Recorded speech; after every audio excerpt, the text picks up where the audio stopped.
Good morning! It's Friday. What's up, everybody? Everybody doing good today? Yeah? Yeah, it's been a good week. It's been a busy week It's been a here. great week.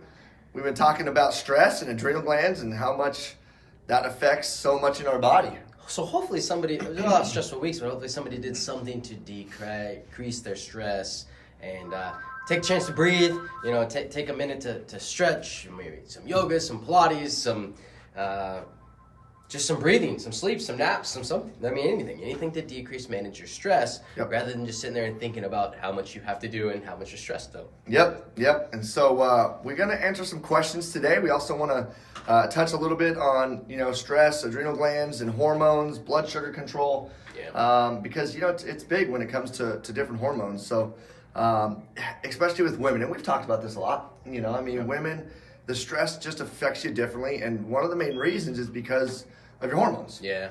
Yep. So, yeah.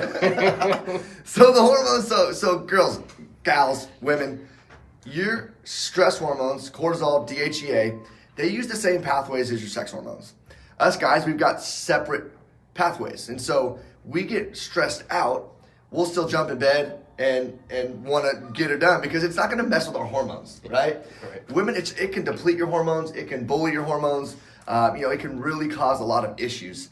And so, again, hormone imbalances are happening. You're getting the symptoms of hormone imbalances. We got to look at the stress. We've got to look at your cortisol levels, your DHEA levels, because again, you guys use your stress hormones, especially DHEA, to synthesize a lot of your other hormones.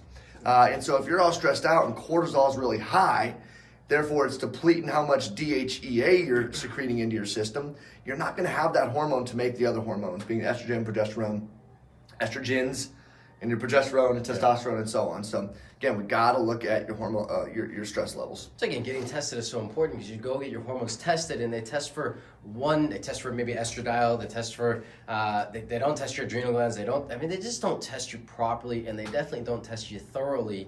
They just test you with enough to give you a drug to help you to hopefully feel better. And again, we said this last time, but you will feel better sometimes being on medications. But it will not fix you long term. The effects will wear off. The side effects will kick in. You will become sicker and you will have more issues because you think that you're doing good. Now you're doing everything that's causing more stress and more hormone imbalances because you just didn't get to the root cause. So getting testing is just so important. Absolutely. We use a test called the Dutch test, and it just is really great at checking all the pathways. It's a 5, 6, 7 point a sample collection, so you can really test your cortisol. Yeah. It's different in different areas. You go get 1 point cortisol test, you think you're okay, but you should have done it an hour later or an hour before and you weren't okay. It's not accurate. So so get testing. Testing is very important. Proper testing is very important. Yeah, and it's amazing, guys. So because, we talked about thyroid and how many people have been diagnosed with hypothyroidism and have ever had their adrenals checked. Sure. So now we're talking about sex hormones. So you women, how many of you guys have got PCOS or endometriosis, where you're having a bunch of miscarriages, you're having all these hormone issues? Have your adrenals ever been checked? That's right. And so same thing with diabetics, guys. For those diabetics that are out there, the research says about 10% of diabetics, the main reason they're diabetic is because of stress. Yep. And so how many of you that have been diagnosed with type 2 diabetes, you're struggling to control your blood sugars, have ever been talked to about your adrenal glands? See, a lot of you diabetics, you suffer from what's called the dawn effect. So, you go to bed, you check your blood sugars, just for the sake of the conversation, it's 120.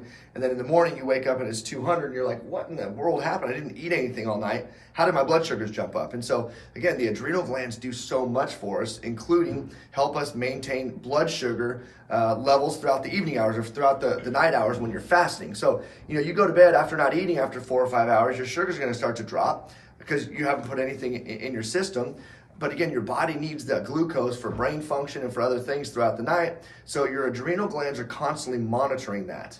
And so normal function, sugars start to drop. Your adrenal glands secrete cortisol. Cortisol goes to your liver. Your liver goes through a process called gluconeogenesis where it drops glucose into your body. And now you have sugar to continue to function. Well, guess what? If you're stressed out and the adrenals secrete way too much cortisol, you're going to have way too much sugar, and then at the end of the day, you develop insulin resistance and you start to go down the diabetic journey. So, again, all these different conditions that we've talked about that so many Americans are suffering from, And it's like an epidemic. I mean, these aren't just some people. We're talking high percentage of the populations are dealing with these diseases. And some of the main causes of these issues are never tested for, never looked at. Yep. Crazy. So I feel like we're tailgating right now, holding our... So let's go ahead and knock this shot down, okay? So cheers. Shots with the Doc Friday.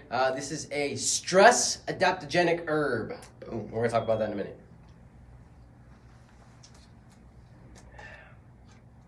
Yeah, that's some good tailgating stuff. Ashwagandha. Yeah, you know, and just maybe we can give a couple herbs.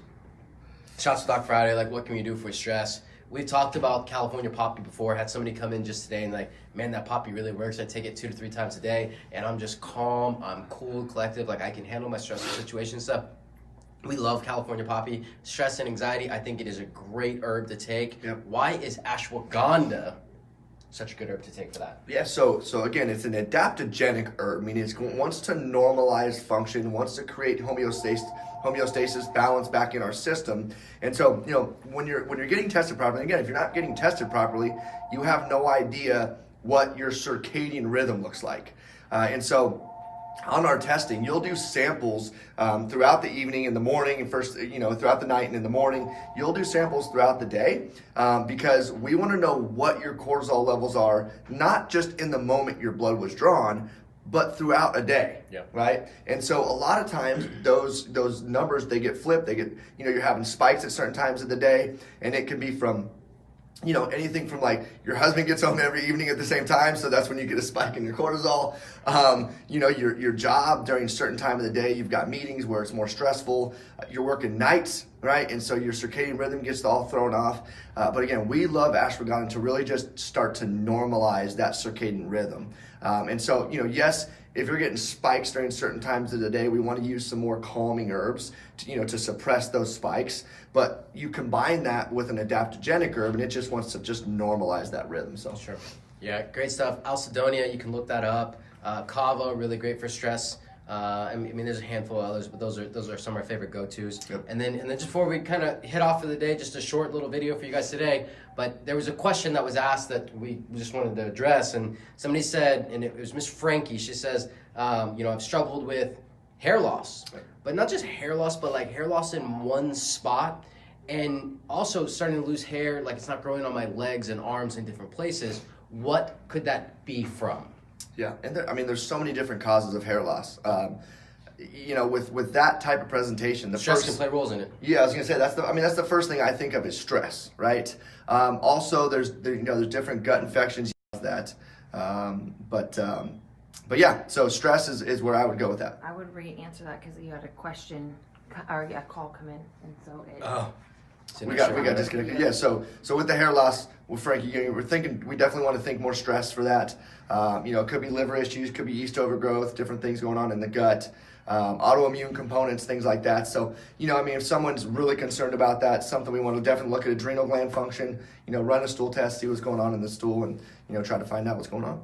So take it easy this weekend, guys. Stress plays a role in, I mean, everything, especially females, again, physiologically, just can't adapt to it and handle it the way males can, but it's still going to cause problem in males. So take the weekend, relax.